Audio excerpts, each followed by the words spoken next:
Hello welcome ഉണ്ട് കേട്ടോ. ഇത് കണ്ടോ മോള് മുഖം പൊത്തിയിരിക്കുന്നത്. എൻ്റെ ഫോൺ ഓൺ ആക്കിയാൽ അവളിങ്ങനെയാണ്. ഇത് വൈകുന്നേരത്തെ ഞങ്ങൾ ഓട്ടപ്പാച്ചിലുകളാണ് ഇന്നത്തെ വ്ളോഗ് എന്ന് പറയുന്നത്. തൂപ്പും കത്തിക്കലും ഒക്കെ പരിപാടികളുണ്ട്. അവളെന്ത് ഓടക്കൂടെ ഊതിയെന്നാണോ അതിൻ്റെ ഇടയ്ക്ക്. അവള് വിളക്കൊരുക്കുന്നതിൻ്റെ ധൃതിയിലും ഞാൻ കത്തിക്കുന്നതിന് മുമ്പ് പണി തീർക്കാനുള്ള കാര്യത്തിലുവാ. ഞാൻ വന്നിറങ്ങിയ പാടെ തൂക്കലും വാരലും ചെടിക്ക് വെള്ളം ഒഴിക്കലും അങ്ങനെയൊക്കെ ഓരോ പണികളും വെച്ചിട്ട് വന്നിട്ടാണ് ഞാൻ പെരക്കകത്തുണ്ട്. വാഴയുടെ ഒരു കോലം കണ്ടോ അവൻ്റെ കലാവിരുദ്ധം. അപ്പോഴേക്കും നാത്തൂൻ എത്തിയിട്ടുണ്ട്. നാത്തൂൻ വരുമെന്ന് പറഞ്ഞായിരുന്നു. അത് ഞാൻ അവനെ ട്യൂഷനിൽ നിന്ന് വിളിക്കാൻ വേണ്ടി വന്നതാണ്. അവനെ ട്യൂഷനിൽ നിന്ന് വിളിച്ചിട്ട് പറയാം മൈ ചോയ്സ് നടിക്കണം.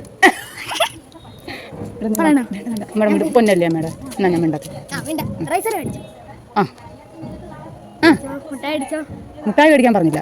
മുട്ടായി ഞാൻ ഇന്നാൾ മേടിച്ചു. ഞാൻ നാളും അമ്പലത്തിൽ പോയി മേടിച്ചറിയാം. മൊത്തം ബ്ലാക്ക് മെയിലിംഗ്. ഞാൻ യൂട്യൂബ് ചാനലുണ്ടെന്ന് ആർക്കും പറയണ്ടെന്ന് പറഞ്ഞേനെ. അവൻ എന്നെ ബ്ലാക്ക് മെയിൽ ചെയ്യുക. ഇവിടെയൊക്കെ പറഞ്ഞു കൊടുക്കുമെന്ന് പറയുമോ അവൻ എന്നോട്.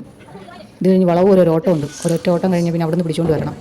അവിടെ നിന്ന് എങ്ങനെയെങ്കിലും പിടിച്ച് വീട്ടിൽ കൊണ്ടുവരണം. ചേച്ചിക്ക് കാണുമ്പോഴേ ചിരി വരുമോ, എന്നെ കാണുമ്പോഴേ ചിരി വരുമോ. പിന്നെ ഇനി എൻ്റെ ബാഗ് തപ്പൽ പരിപാടിയാണ് ഇന്ന് നടക്കുന്നത്. അതിൽ നിന്ന് എന്തായാലും എൻ്റെ പഴംപൊരി കിട്ടിയിട്ടുണ്ട്. അതിന് വേണ്ടിയിട്ടുള്ള അടിയാണ് ഇവരെല്ലാവരും കൂടെ നടത്തിക്കൊണ്ടിരിക്കുന്നത്. ഉണ്ടോ. അത് കഴിഞ്ഞ് അവനുമായിട്ടൊരു അടിയും കഴിഞ്ഞ് അടി കഴിഞ്ഞപ്പോൾ അവൻ കയറി കഥോടച്ച്. അവൻ്റെ അപ്പയും അവനും കൂടെ കയറി കഥോടച്ചേക്കുക. അടി ഒഴിവാക്കുക. അത് കഴിഞ്ഞതിന് ശേഷം പിണക്കം മാറ്റാനുള്ള വരവതാണ്. എക്സ്ക്യൂസസ് പറയുള്ളൂ. ഞാൻ പറഞ്ഞ അനുസരിക്കാത്ത കുട്ടികളെടുത്ത് ഞാൻ എന്താ പറയാനാ. ഒന്നും ബാധിക്കാത്ത രണ്ടുപേരും നൂഡിൽസ് ഉണ്ടാക്കുന്നുണ്ട് കേട്ടോ. അത് കഴിഞ്ഞ് പിന്നെയും എൻ്റെ രണ്ടു മൂന്ന് വഴക്കൊക്കെ കിട്ടുമ്പോൾ വീണ്ടും കയറി അകത്തോട്ട് പോകുക. അമ്മ ഇനി ആ റൂമിലോട്ട് കയറി പോരുമെന്നാണ് പറയുന്നത്. പിന്നെ ചേച്ചി ഞാനും ചേട്ടനും കൂടെ കുറച്ച് നേരം വർത്താനമൊക്കെ പറഞ്ഞു. ഞങ്ങൾ ഭക്ഷണം കഴിച്ചിട്ടുണ്ടോ പുതിയൊരു ഐഡിയ കിട്ടി.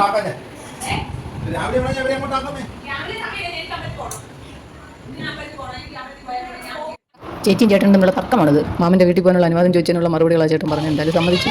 അപ്പോഴേക്കും അവനും പുറകെ ഇറങ്ങി. എന്തായാലും ഞങ്ങൾ പോവുക. അവൻ വന്നിട്ട് എഴുതിക്കോളാമെന്നുള്ള ഒറ്റ എഗ്രിമെൻറ്റില്ല.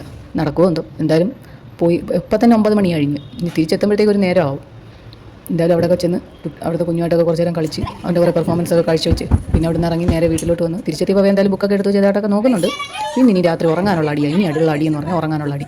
ഈ അടിയെല്ലാം കഴിഞ്ഞ് എല്ലാത്തിനെയും പിടിച്ചിട്ടിട്ട് വേണം നമുക്ക് ഉറങ്ങാൻ. ഇവരോടെല്ലാം അടി ഇട്ടിട്ട് ഉറങ്ങുന്നത് എൻ്റെ കൂടെ. എങ്കിൽ നമുക്ക് ലൈറ്റ് ഓഫ് ചെയ്യാം. Okay bye.